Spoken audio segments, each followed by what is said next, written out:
আপনারা জানেন ময়মনসিংহের মুক্তাগাছা নরকুনা গ্রামে আমি যেখানে দাঁড়িয়ে আছি সেই জায়গায় আপনার 12 বছরের শিক্ষার্থী নাম হলো রিফাত।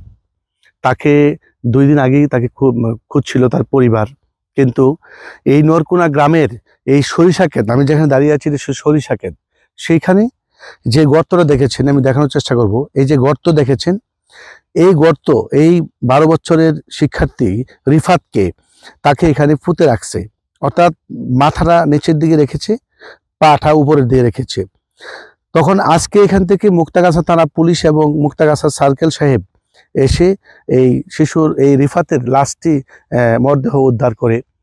কতটুকু আপনার মর্মাহত হলে, কত পাষাণ হলে একটা মানুষ একটা 12 বছরের শিক্ষার্থীকে তাকে হত্যা করে তাকে সরিষা ক্ষেতে মাটিতে পুঁতে রাখে।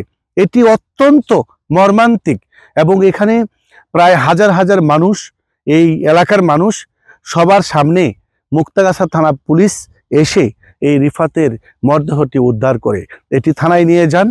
ফরেনসিক বিভাগে, মেডিকেল কলেজ ময়মনসিংহ মেডিকেল কলেজে ফরেনসিক বিভাগে পাঠিয়েছে।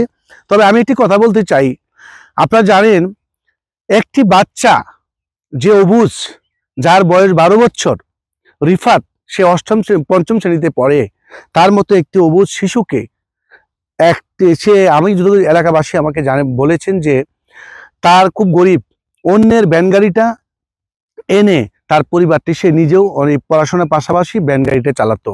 এমন একটা শিশু বাচ্চাকে, অসহায় হতদরিদ্র শিশু বাচ্চাটিকে এইভাবে হত্যা করে একটি সরিষা ক্ষেতে পুঁতে রেখেছে। এটা অত্যন্ত মর্মান্তিক একটি ঘটনা।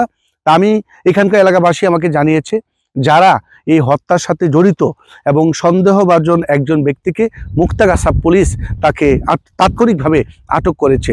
এটি আটক করার পরে তাকে জিজ্ঞাসাবাদ করছে এবং তাকে আগামীকালকে নাকি আপনার মুক্তাগাছার ওসি আমাকে জানিয়েছেন যে আগামীকালকে তাকে বিজ্ঞ আদালতের মাধ্যমে তাকে কারাগারে পাঠাবে এবং তাকে আদালতে তুলবেন। তবে আমি একটি কথা বলতে চাই, এমন একটি জায়গায়, যে জায়গাটি আপনি দেখেন, এই যে আপনার রশিগুলি দেখছেন, এবং এখানে এইভাবে একটা বাচ্চা ছেলেকে যেভাবে পুঁতে রেখেছেন এবং এই জায়গায় পুঁতে রেখে তাকে আগে হত্যা করে এখানে রেখেছেন, এটি এলাকাবাসী জানিয়েছেন। এমন একটি ঘটনার জন্য আমরা আসলে আমি খুব দুঃখ পেয়েছি।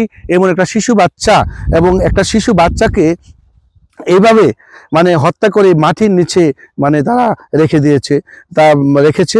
এটি নিয়ে এলাকার চাঞ্চল্যকর সৃষ্টি হয়েছে। তাৎক্ষণিক ময়মনসিংহের পুলিশ সুপারের নির্দেশনা এখানকার ওসি এবং এখানকার পুলিশ কর্মকর্তারা কিন্তু এসে এই রিফাতের লাশটি উদ্ধার করেছে।